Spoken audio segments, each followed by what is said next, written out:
Hello again, true crime fans. We've got another mysterious case to explore. The case of Greg Mulvihill. Greg Mulvihill and Diana met on a dating website in 2005. Both living far from their families, they decided to move to San Diego together. Diana had been passionate about fitness since she was young, playing sports in high school and eventually becoming a triathlete as an adult. Their love of the outdoors and fitness brought them closer together. 2000s, Diana and Greg both were highly skilled professionals and achieved great success in their careers. Diana was considered extremely trustworthy by her peers. Diana and Greg first met in 2005, and 2 years later, they decided to get married, marking the beginning of their new life together.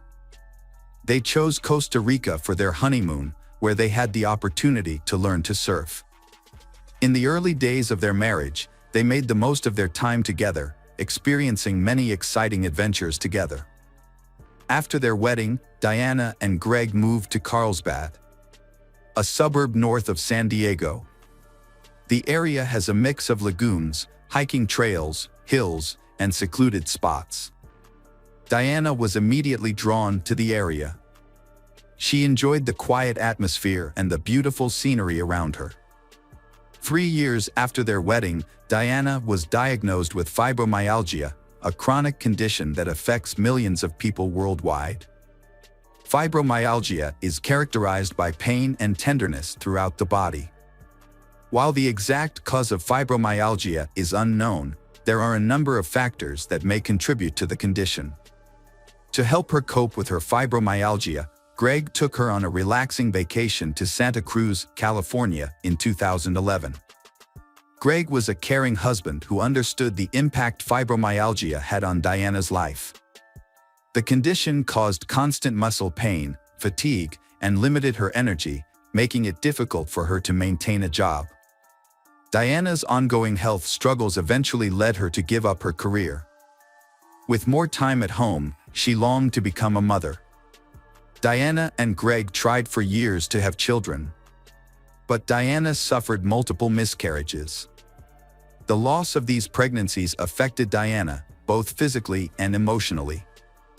Although Diana did not have children, she had 2 cats, Lanny and Turtle, whom she loved dearly. One day, Turtle became ill and passed away. To help Diana through this, Greg adopted a kitten for her, whom she named Taffy. Greg's gift helped Diana greatly. After years of trying to conceive without success, Diana was shocked to discover that she was pregnant. Greg was overjoyed and eager to become a father. Diana shared the same sentiment, feeling that her dream of becoming a mother was slowly coming true. In September 2012, Diana gave birth to a baby boy. After the baby was born, Greg took time off work to care for his newborn son. He was very happy and cherished every moment with his son. Diana, on the other hand, was worried about her son's health, wanting him to be happy and healthy. Over time, Diana began to suspect that her son might have a condition similar to her fibromyalgia. However, Greg believed that their son was healthy. Despite their differing opinions, Diana remained convinced that their son had the disease. Diana began extensive research and discovered guaifenesin, a drug commonly used to treat chest infections. Some believe that guaifenesin can help relieve the symptoms of fibromyalgia, leading Diana to consider giving her son a high dose of the drug. However, Greg was against giving his son the drug. The disagreements between Diana and Greg over how to care for their son added to the tension and pressure in their marriage. When Greg injured his shoulder and lost his job, tensions escalated. With her income reduced, Diana sought a sales position to supplement the family income. She also tried to generate income through online cooking videos, with Greg helping behind the camera, but the project failed.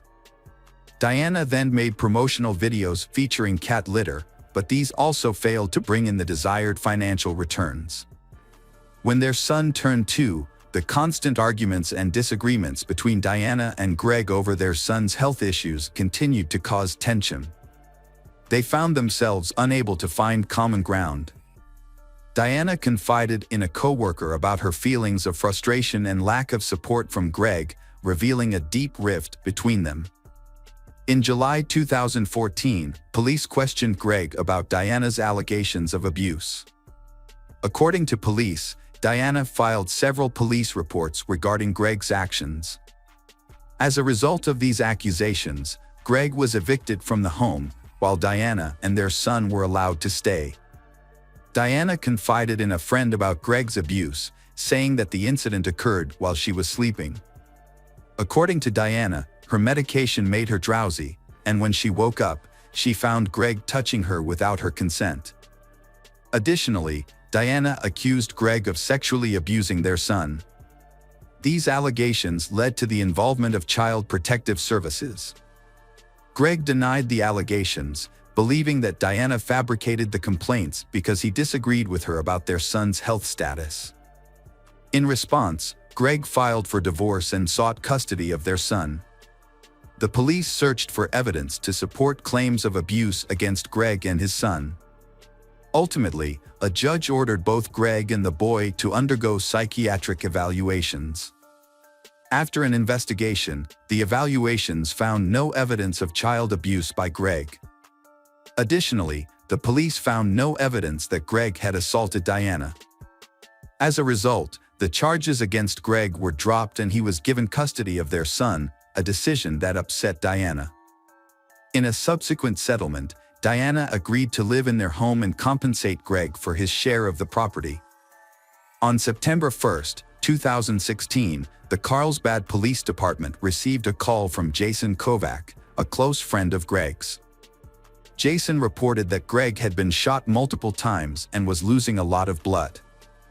At the time Jason called 911, a Carlsbad police patrol officer was nearby. When they arrived, the officer found Jason and Greg on the side of the road. Jason explained to the officer that the shooting had occurred about a half-mile away from their current location. The officer quickly realized that waiting for an ambulance would put Greg's life in greater danger. In order to get Greg to the emergency room as soon as possible, the officer placed Greg in the back of his car and took him to the hospital. Meanwhile, just minutes later the officer had surrounded the area and began searching for the shooter. Despite their best efforts, they were unable to locate the shooter. At the hospital, doctors immediately rushed Greg into emergency surgery, where they discovered he had a gunshot wound to the chest. Greg survived the surgery, however. He was placed on life support and was expected to regain consciousness on his own. The police spoke to Jason about the incident. Jason, willing to share what he knew, explained that Greg had called the night of the incident. He told Jason that he had received a call from a private investigator who said to have important information for his upcoming divorce and custody battle with Diana. The anonymous inspector provided a specific time and place to meet. Initially unsure about the phone call, Greg's curiosity eventually won out. Greg then asked Jason to come to the agreed location with him. Concerned for Greg's safety, Jason agreed, and they prepared by bringing flashlights and baseball bats for protection. Greg and Jason arrived at the remote location indicated by the mysterious caller, but the darkness made it difficult to see. There were no street lights, making it extremely dark. The caller informed Greg that the package containing the documents would be attached to a large utility pole. Upon discovering the package, Greg approached the pole while holding a flashlight, slowly scanning the surrounding area with the light. Jason noticed that Greg's flashlight suddenly focused on something in the bushes. Greg immediately yelled, "Gun!" A gunshot rang out, causing Greg and Jason to quickly flee the scene. Bullets whizzed past their heads as they ran toward their car. When they reached the car, Jason realized that Greg had been shot. Jason quickly called 911, but was unable to provide a detailed description of the shooter to the police. However, he was able to lead them to the exact location of the shooting. During the investigation, police searched the area where the shooting occurred and focused on a utility pole, as the caller had told Greg to retrieve a package from that location. Near the pool, police discovered a neatly folded towel. Police found this suspicious and wondered if someone had intentionally left the towel behind to trick Greg into thinking it was a package he was supposed to retrieve. According to Jason's testimony, he reported hearing up to 6 gunshots at the scene, but police were unable to find any shell casings or weapons. The lack of forensic evidence led investigators to believe that the shooter may have had extensive experience and knowledge of weapons, allowing them to avoid leaving any evidence of the crime. As police searched the area where Greg was shot, they noticed a distinct smell of feces in the air. Further investigation revealed a pile of feces along with a towel nearby, which appeared to have been used to clean up after someone had defecated. Both the stool and towel samples were preserved and sent to the crime lab for forensic analysis in an attempt to find clues or potential evidence related to the shooting. However, the process of collecting DNA evidence is time-consuming, and it took up to a month to develop a DNA profile from the stool and towel samples. While waiting for the DNA results, the police continued their efforts to find the shooter. They examined all available evidence, followed up on potential leads, and thoroughly investigated several individuals. The police focused on Greg's estranged wife, Diana. The police asked Diana to come to the police station for questioning. They wanted to know if she knew of a private investigator who had worked with her husband, Greg, on matters related to their divorce. Diana claimed that she knew nothing about the detective and said that she no longer spoke to Greg. She also gave an alibi, saying she was home with her son at the time of the shooting.